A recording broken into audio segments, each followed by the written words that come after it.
रामाय रामभद्राय रामचंद्राय वेदसे रघुनाथाय नाथाय श्री सीताया पतये नमः।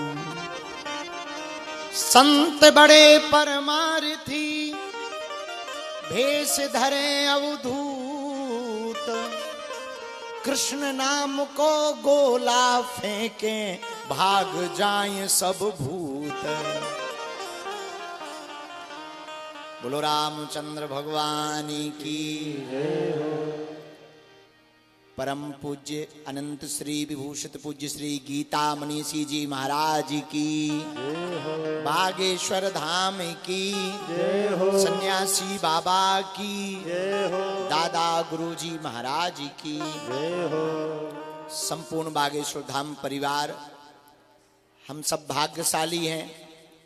एक तरफ श्री बागेश्वर बालाजी के दर्शन हो रहे, परमहंस तपोनिष्ठ महात्मा परम पूज्य श्री सन्यासी बाबा के दर्शन हो रहे, दूसरी तरफ हम सब एक ऐसी विभूति के मुखारविंद से गीता में हनुमान और हनुमान में गीता, इस पर प्रवचन श्रवण कर रहे हैं, जो वर्तमान में पूरा भारत नहीं पूरा विश्व महाभारत जैसे समर में फंसा है, द्वंद्व में है, विवाद में है।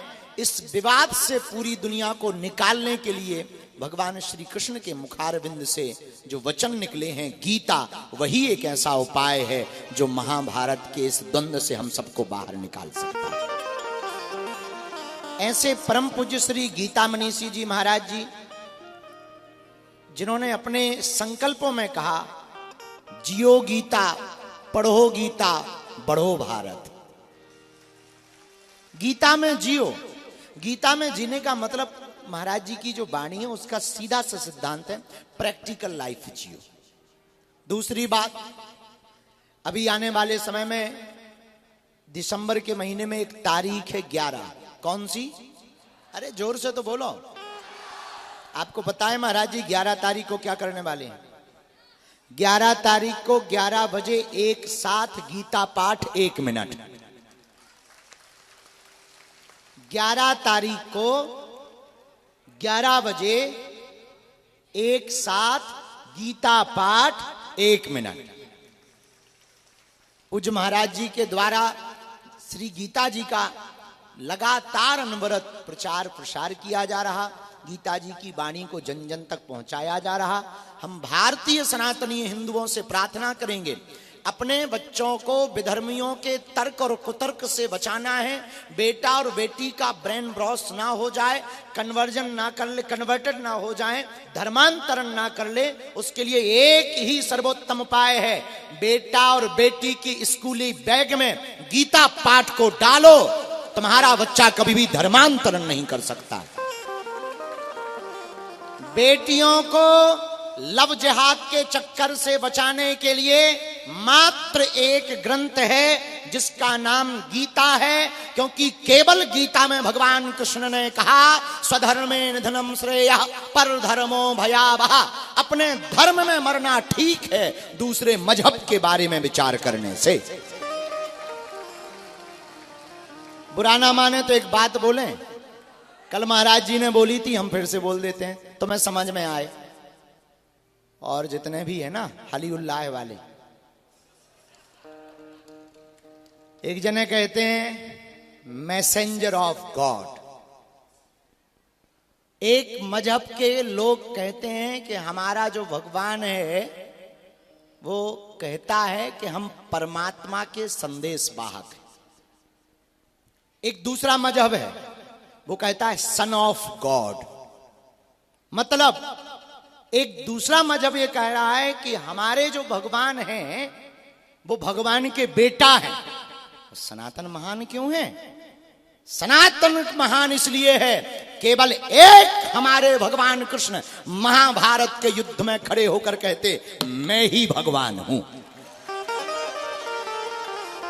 एक कहते कि मैं भगवान का बेटा हूं, दूसरा कहते मैं भगवान का संदेश वाहक हूं। लेकिन हमारे भगवान श्री कृष्ण गीता में कहते हैं मैं ही भगवान हूं।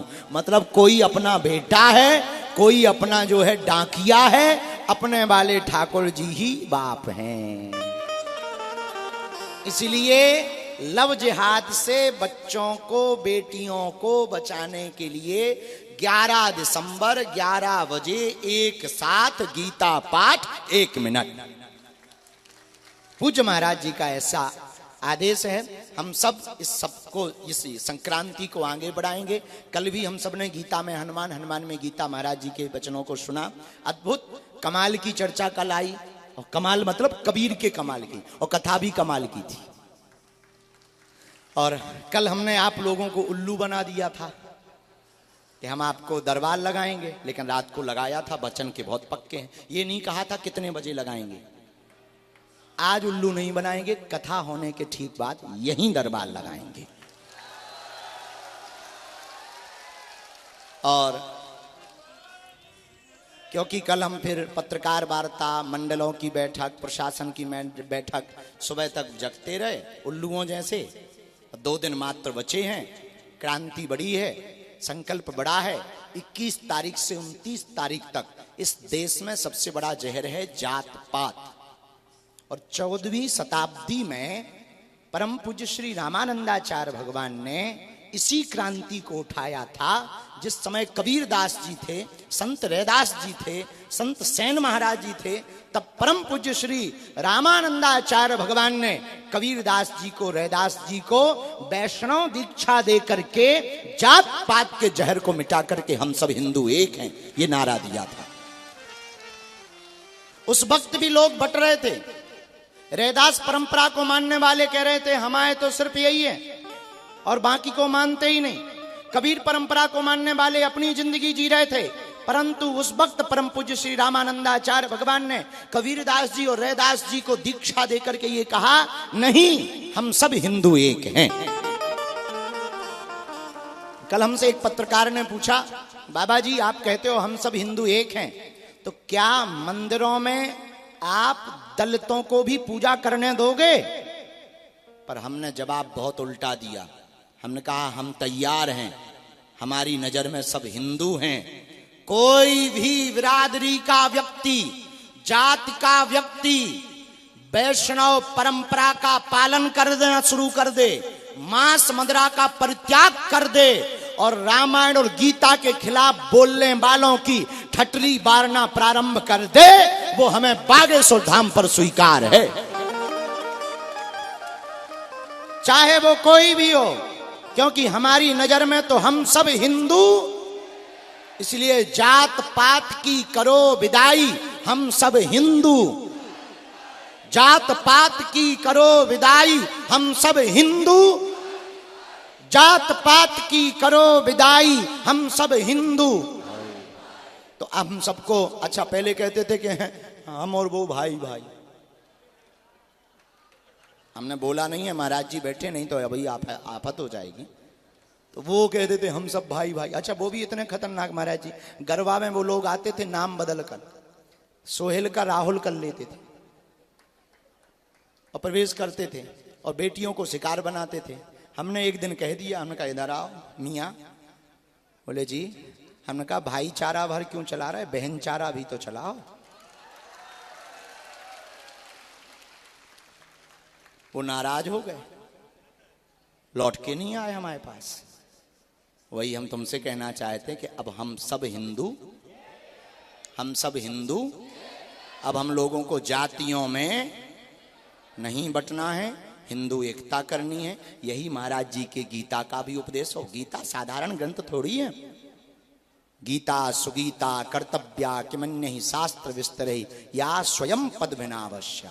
ये भगवान एकमात्र ग्रंथ ऐसा है जिसे भगवान ने खुद कहा। बाकी तो किसी ना किसी ने कहा है, वेद व्यास जी ने, तुलसीदास जी ने, लेकिन एक ग्रंथ ऐसा है जिसे भगवान ने स्वयं कहा, उसका नाम है, और वही कथा आज हो रही है। गीता में हनुमान, हनुमान में गीता। तो आज बहुत अद्भुत और पूज्य हमारा पूरा परिवार, श्री कृष्ण कृपा परिवार के हरियाणा से, ऑस्ट्रेलिया से पूरा परिवार आए हैं। हम आप सबका भी खूब स्वागत करते हैं। उमिया धाम का भी पूरा परिवार आया हुआ है, गुजरात अहमदाबाद से, वहाँ भी आयोजन के लिए आए हैं। परम पूज्य श्री भूरी वाले महाराज जी, हमारे बड़े ही प्रिय श्री गुरु प्रसाद जी, और पूरा परिकर आप सबको अब बिना देरी किए हुए मुस्कुराओ, हंसो, ठहाका लगाओ और गीता को श्रवण करो। क्योंकि प्रसन्नता के साथ जो कथा को सुनते हैं ना, उनको ध्यान ज्यादा रहता कथा में। तो इसलिए बहुत मुस्कुराओ। महाराज जी कथा प्रारंभ करेंगे, बहुत देर हो गई है इसलिए लेट नहीं करना है। हम सब महाराज जी की कथा। हाँ, हंसोगे कैसे? एक बार एक, अच्छा हम तो बता ही रहे थे, तुमने करके बता दिया है। ऐसे ही हिंदू चाहिए। एक आदमी बोला हिंदू राष्ट्र कैसे बनाओगे? हाँ हाँ, सुनो अंतिम बात। आज हम सुबह से सुना रहे वो एक चूहा, बागेश्वर धाम का चूहा हरियाणा गया। वहां एक हाथी का बच्चा मिला। चूहे ने कहा, और मित्र कितने साल के हो गए? हाथी के बच्चे ने कहा, ज्यादा नहीं, 2-2.5 साल के ही हुए। अब हाथी का बच्चा 2-2.5 साल का भी हो तो छोटा थोड़ी होता है। तो हाथी के बच्चे ने कहा कि तुम बताओ कितनी उम्र हो गई तुम्हारी? तो दोनों हाथ पीछे करके चूहा बोला, वैसे हम भी इतने ही साल के हैं, पर क्या बताएं बचपन से बीमार रहे, इसीलिए हाइट नहीं बढ़ पाई है। अंगूर के बारे में सुना तुमने? अंगूर कौन कौन खाता है? हाथ नीचे कर लो। जो अंगूर गुच्छा में रहता है वो महंगा बिकता है, जो टूट जाता है वो सस्ता बिकता है। हिंदू गुच्छे में रहेगा महंगा रहेगा, टूट जाएगा सस्ता बिकेगा। यही ध्यान रखना है। जय सिया राम।